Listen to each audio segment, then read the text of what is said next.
Students delayed from leaving class and parents worried about safety after a Richmond County deputy shot a suspect today nearby Glen Hill Middle School. It started this afternoon as deputies responded to a domestic incident at a home on Prime Rose Drive.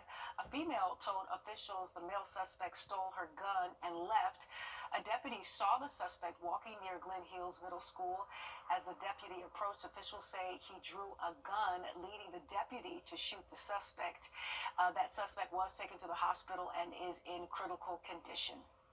And the long-awaited Powder House Connector Road project is just about to get underway in the city of Aiken. With that, we bring in your Kennedy Payne, who joins us from the newsroom. And Kennedy residents and leaders say they are very excited about this project. Yes? Yeah, it's a much anticipated one. It's a $40 million project that will be done in 2 phases. The city says the Federal Highway Administration gave them the go-ahead to hold the second public information session for phase 2. It's the second of 2 required public information sessions, and it's one step closer to the finish line. Whiskey Road. It's become more and more problematic. It's infamous. Busiest stretch of road in the city of Aiken and Aiken County.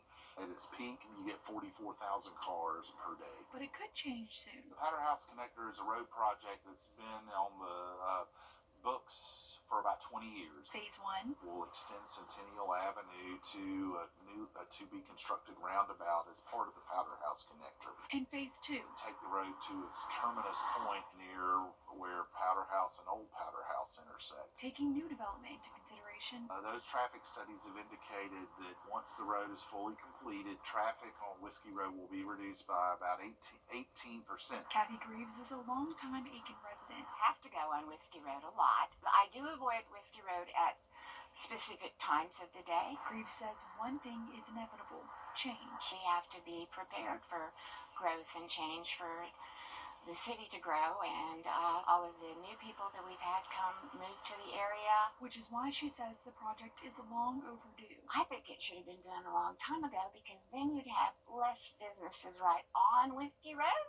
It would be on the side. But she says making it work means looking ahead. It depends upon the development that occurs there. How much traffic are those businesses or residences going to be throwing into the Pine Log and Whiskey Road?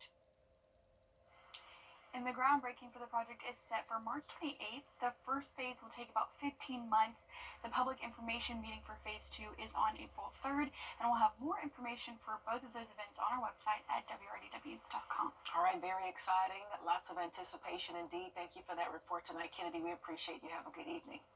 All right, now to 2 updates on attacks, 2 attacks, mail carriers here in the CSRA. The first involves 36-year-old William Franklin from Tennille, Georgia, found guilty of a hate crime attack against a letter carrier last summer.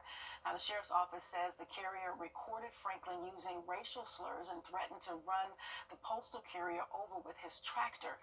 Now, in December, the letter carrier's vehicle was involved in a hit and run with a tractor registered to Franklin.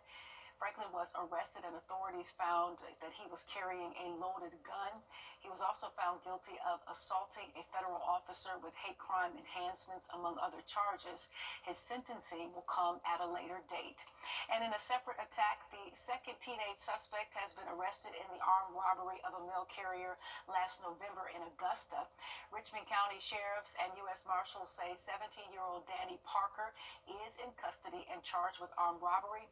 Last night, we learned that 17-year-old Darian Williams was taken into custody as well. President Trump's growing